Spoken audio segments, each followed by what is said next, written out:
Bonsoir chers élèves, ou encore bonjour.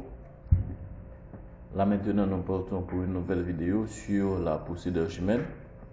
C'est l'occasion de revoir un peu quelques notions qui étaient déjà vues en classe. On réfléchira à partir d'une petite expérience, des expériences de chaque jour. Peut-être que certains d'entre vous, vous avez l'habitude d'aller à la mer ou bien dans une piscine et vous faites faire la planche à des camarades. Vous voyez comment c'est facile de pouvoir supporter une personne, votre maman, votre soeur, votre frère. Et pendant que vous pouvez maintenir en équilibre la personne dans l'eau, posez-vous la question, est-ce que la force que vous exercez pour la maintenir en équilibre, c'est cette force-là qui allait être développée pour la soutenir hors de l'eau? On s'entendra rapidement pour dire que ce ne sera pas le cas. Donc cela aide déjà à comprendre que dans l'eau, il y a une force qui agit déjà sur la personne et qui vous aide à faire ce travail. Nous partirons d'une expérience pratique qui est présentée dans l'illustration qui est là. Nous voyons le schéma de deux dynamomètres présentés dans deux situations distinctes. Dans un premier temps, nous avons une indication qui est donnée 1,8 Newton. Donc cela indique le poids de l'objet qui est suspendu au fil. Et puis nous avons un récipient qui contient un volume de liquide à 100 ml dans le récipient à côté. Et puis nous voyons la direction du fil qui supporte le poids. Eh bien, elle est verticale. Et puis à côté, nous voyons un autre dynamomètre. En fait, le même dynamomètre qui est cette fois dans une autre situation.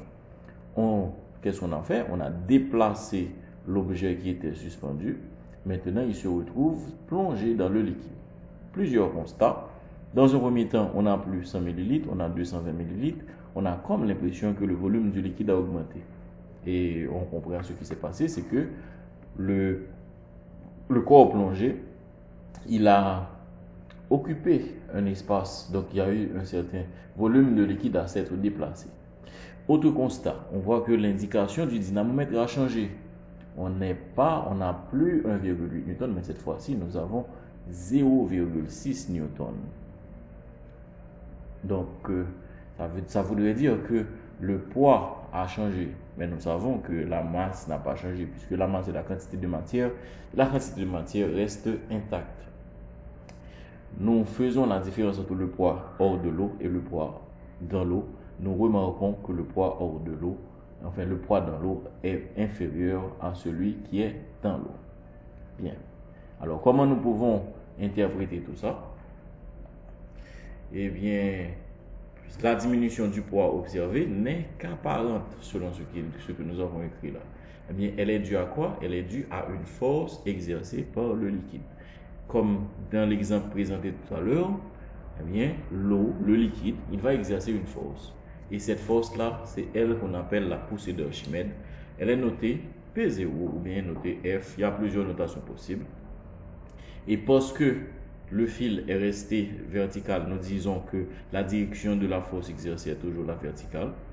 Et puis, son sens c'est vers le haut, étant donné que cela provoque une diminution du poids que nous disons être le poids réel. Cela nous amène à parler de deux poids. Le poids réel qui est le poids hors de l'eau, c'est son poids dans la réalité.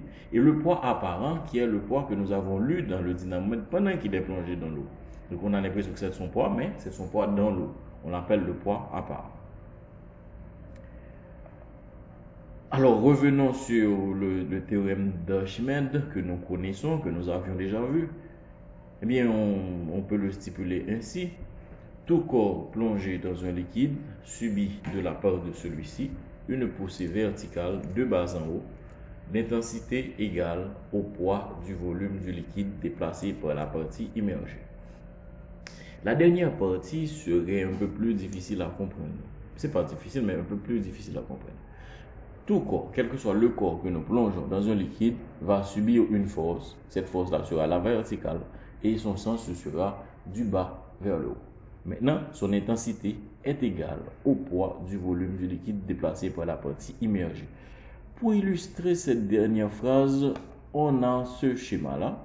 Eh bien, on aurait un récipient qui serait complètement rempli, dans lequel on aurait immergé un objet.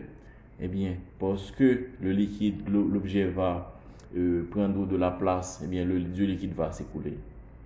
Ce liquide-là va avoir un volume qui serait le même que le volume de l'objet enfoncé. Vous voyez la flèche qui indique que le volume de l'eau, ou du moins le volume du liquide recueilli par terre, serait le même que celui de l'objet. Eh bien, le poids de ce liquide est, ou du moins, à la même intensité que la poussée d'Archimède. La poussée d'Archimède est une force dont l'intensité est égale au poids du liquide qui se déplacerait. Ça, c'est important à comprendre. Et comment ça nous permettra de calculer la poussée d'Archimède? Eh bien, on va miser sur une relation que nous connaissons. Quand il s'agit de l'eau, 1 litre à 1 décimètre cube, et cela a une masse de 1 kg. Notons bien que quand il s'agit de l'eau, que c'est ce que nous disons là, c'est lorsqu'il s'agit de l'eau.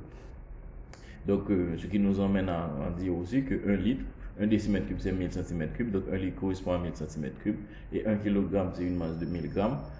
Nous pouvons faire la conclusion que 1 cm3, c'est le volume pour 1 gramme d'eau. 1 cm3, c'est le volume de 1 gramme d'eau. Ok. Donc, si nous devons revenir à l'exemple précédent, on aurait pu voir que on avait 1,8 Newton dans le schéma et puis 0,6 Newton dans l'autre schéma. 1,8 Newton comme poids réel, 0,6 Newton comme poids apparent. Alors, nous avons deux méthodes pour calculer la poussée d'Archimède. Et dès que vous êtes en situation de penser poussée d'Archimède, vous devez envisager d'abord ces deux stratégies. Les informations que vous avez, est-ce qu'elles vous permettent de raisonner à partir du poids réel et du poids apparent? Eh bien, c'est la différence entre le poids réel et le poids apparent qui va nous donner la poussée d'Archimède. Tout à l'heure, 1,8 Newton, 0,6 Newton, ça veut dire qu'il y a une force qui représente la différence, qui a été déjà provoquée, qui a déjà été produite par l'eau. Dans ce cas-là, ce serait 1,2 Newton. La poussée d'Archimède, pour la trouver dans ce cas, il suffit de faire 1,1 Newton moins 0,6 Newton. Donc, ce qu'on retient, la poussée d'Archimède, c'est égal au poids réel moins le poids apparent. Nous pouvons faire une transposition donc pour dire que la poussée, le poids apparent, ce sera égal le poids réel moins la poussée, et le poids réel, ce sera égal au poids apparent plus la poussée. Deuxième possibilité, deuxième méthode, eh bien, on calcule tout simplement le poids du liquide déplacé. Parce que, selon ce qu'on a compris dans l'énoncé, la poussée d'Archimède est égale au poids du liquide déplacé. Pour résumer, nous venons à ce schéma, toujours pour dire la même chose. Lorsqu'on calcule la poussée d'Archimède, soit on fait la différence entre le poids réel et le poids apparent, soit on détermine le poids du liquide déplacé par la partie immergée. Le deuxième schéma, on peut l'interpréter rapidement. Voyons un objet, une tare, qui équilibre un poids dans A. Et puis tout en dessous se trouve un récipient qui contient un liquide avec un déversoir de manière à recueillir l'eau. On a l'équilibre, ça veut dire que le poids de l'objet avec le récipient vide, ça équilibre la tare. Maintenant, une fois que le poids sera plongé dans l'eau, comme son poids sera inférieur, l'équilibre sera rompu et le fléau de la balance va pencher du côté de la tare. Ça veut dire que le poids a diminué. Maintenant, qu'est-ce qu'on fait? Dans le petit c, on avait recueilli l'eau du déversoir à partir du liquide déplacé. On le remet à sa place et puis on voit que l'équilibre est rétabli. Ça veut dire que le poids de l'eau compense la poussée d'Archimède parce que pendant que l'équilibre est rétabli, l'objet est toujours plongé dans le liquide. La poussée d'Archimède est compensée par le poids du liquide déplacé. C'est une illustration pour nous montrer et nous confirmer que la poussée d'Archimède elle est égale au poids du volume du liquide déplacé par la partie immergée. Merci, à la prochaine.